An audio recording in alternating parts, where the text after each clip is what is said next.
మనస్ఫూర్తిగా ఆశీర్వదించి ఆనాటి మన అభ్యర్థిని మీరు అఖండమైన మెజారిటీతో గెలిపించారు.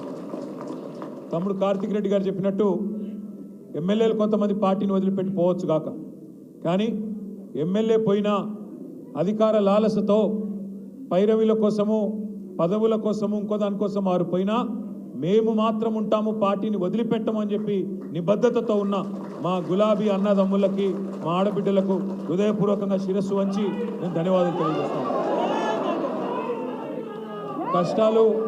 కష్టాలు అందరికీ వస్తాయి, కష్టాలు మనిషి అనేవాడికి అందరికీ వస్తాయి. గెలుపులు ఓటములు ఎదురు దెబ్బలు ఇవి కొత్త కాదు. 2001 ఏప్రిల్లో కేసీఆర్ గారు పార్టీ పెట్టినప్పుడు ఆనాడు ఆయన వెంబడ కేవలం పిడికెడు మంది ఉండే, కానీ 24 ఏళ్లలో ఈరోజు కేసీఆర్ గారు పెట్టిన పార్టీ ఇంతింతై వట్టుడింతై అన్నట్టు ఆనాడు పెట్టిన ఒక విత్తనం వాళ్ళ మహావృక్షమై వేలాది లక్షలాది మంది నాయకులను కార్యకర్తలను బ్రహ్మాండంగా గ్రామ గ్రామాన ప్రతి పట్టణంలో ప్రతి పల్లెలో అద్భుతంగా విజృంభించి భయంకరంగా ఇవాళ అన్ని చోట్ల కూడా విస్తరించింది. నా విజ్ఞప్తి నా ప్రార్థన మీతో ఒకటే, ఇవాళ కేసీఆర్ గారు అంటే ఒక వ్యక్తి కాదు, టీఆర్ఎస్ అంటే ఒక సామాన్య శక్తి కాదు. కొంతమంది కలలు కంటున్నారు, పిచ్చి కలలు కంటా ఉన్నారు. రేవంత్ రెడ్డి గారు నిన్న మొన్న మాట్లాడుతున్నారు, కేసీఆర్ను ఫినిష్ చేస్తా, బీఆర్ఎస్ను ఫినిష్ చేస్తా. నేను రేవంత్ రెడ్డికి ఒకటే చెప్తా ఉన్నా, కేసీఆర్ను ఫినిష్ చేస్తా అని చెప్పి నీలాగా 24 ఏళ్లలో చాలామంది ప్రగల్భాలు పలికినారు, పిచ్చి ప్రేలాపనలు చేసినారు. ఇవాళ ఒక్కసారి చరిత్రలోకి తిరిగి తొంగి చూడు, కేసీఆర్ను ఫినిష్ చేస్తా అన్న వాళ్ళు ఎవరన్నా ఇక్కడ ఉన్నారా, ఇంకా వాళ్ళు ఫినిష్ అయినరా ఒక్కసారి చూసుకోమని చెప్పి నేను విజ్ఞప్తి చేస్తా ఉన్నా. కేసీఆర్ అనే వ్యక్తి ఆయన తెలంగాణ రాష్ట్ర ఏర్పాటు కనుక ఆయన నడుము బిగించకపోతే ఇవాళ రేవంత్ రెడ్డి కూర్చున్న కుర్చీ, రేవంత్ రెడ్డి కూర్చున్న తెలంగాణ ముఖ్యమంత్రి అనే కుర్చీ ఇవాళ ఉంటుండేనా ఒక్కసారి ఆలోచించాలని చెప్పి కూడా నేను మిమ్మల్ని కోరుతా ఉన్నాను. ఇవాళ అధికారము పదవులు ఎమ్మెల్యేలు ఎంపీలు ఎమ్మెల్సీలు ఇవన్నీ తాత్కాలికంగా ఉండొచ్చు, రేపు ఉండకపోవచ్చు, కానీ ప్రజల గుండెల్లో స్థానం శాశ్వతం. అది కేసీఆర్ గారికి మాత్రమే సొంతం అనే మాట నేను విజ్ఞప్తి చేస్తా ఉన్నాను. ఇవాళ రేవంత్ రెడ్డి గారు ఎందుకంటే ఆయన కొన్ని సాంకేతికపరమైన సమస్యలు ఉన్నాయి, అందుకే ఎత్తైన కుర్చీలో కూర్చుంటున్నాడు, 2 కుర్చీలు వేసుకొని కూర్చుంటున్నాడు. కొన్ని టెక్నికల్ ప్రాబ్లమ్స్ ఉన్నాయి. ఎత్తైన కుర్చీలో కూర్చుంటే పెద్దగా అయిపోవు, నువ్వు ఎత్తైన కుర్చీలో కూర్చోగానే పెద్దోడు అయిపోవు. ప్రజల గుండెల్లో స్థానం సంపాదించుకోవాలి. నువ్వే చెప్తీవి కదా, ఏం చెప్పినావు ఎలక్షన్లకు ముందు? కేసీఆర్ బిచ్చమేసినట్టు 10,000 ఇస్తుండు, నేను 15,000 ఇస్తా. కేసీఆర్ రైతు బంద్ అంటే నేను రైతు భరోసా ఇస్తా అంటివి.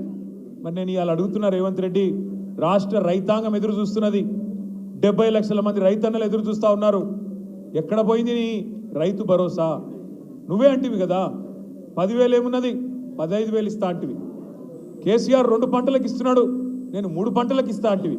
మరి ఎక్కడ బాయ్? ఉన్న వానాకాలం ఉన్న రైతు బంధు ఇప్పటికే కొట్టినావు, ఇప్పటివరకు వానాకాలం రైతు బందే ఖాతాల్లో పడలేదు. రైతన్నలు పాపం మోసపోయినామని ఇప్పుడు అర్థం చేసుకొని ఊరూరా బాధపడతా ఉన్నారు. రుణమాఫీ అంటివి, ఏమంటివి అన్నాడు? రుణమాఫీ చేస్తా. కేసీఆర్ ₹1,00,000 రుణమాఫీ చేస్తే మీరు రుణమాఫీ అయిన వాళ్ళు కూడా బ్యాంకు కురకండి, ఆగమాగం పొండి. కేసీఆర్ ₹1,00,000 మీకు మాఫీ చేసినాడు, నేను 2 లక్షలు చేస్తా. లోన్ తెచ్చుకోకపోతే అర్జెంటుగా తెచ్చుకోండి, డిసెంబర్ 9, 2023 సోనియమ్మ బర్త్డే, వెంటనే సంతకం పెడతా అంటివి. మరి సోనియమ్మ బర్త్డే పోయిన సంవత్సరం అయిపోయింది, ఈ సంవత్సరం రానే వస్తున్నది, ఇంకో సంవత్సరం. మరి 2023 అన్నావు, అది పోయింది.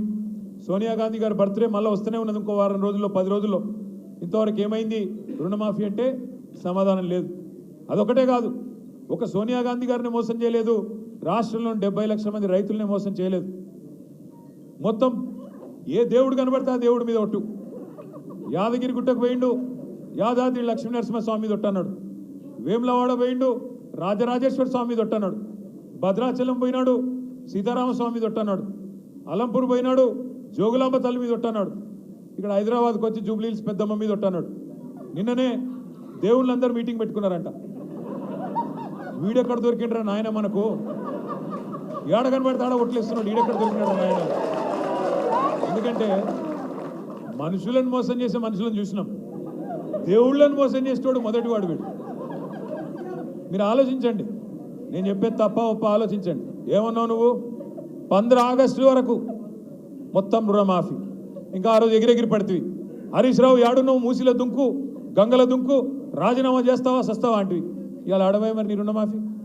ఆఖరికి పోని హిందూ దేవుళ్ళని మోసం చేసినావు. ఆఖరికి మా జహాంగీర్ పీర్ దర్గా కూడా పోయి అక్కడ కూడా ఒట్టు పెడుతుంది సరిగ్గా.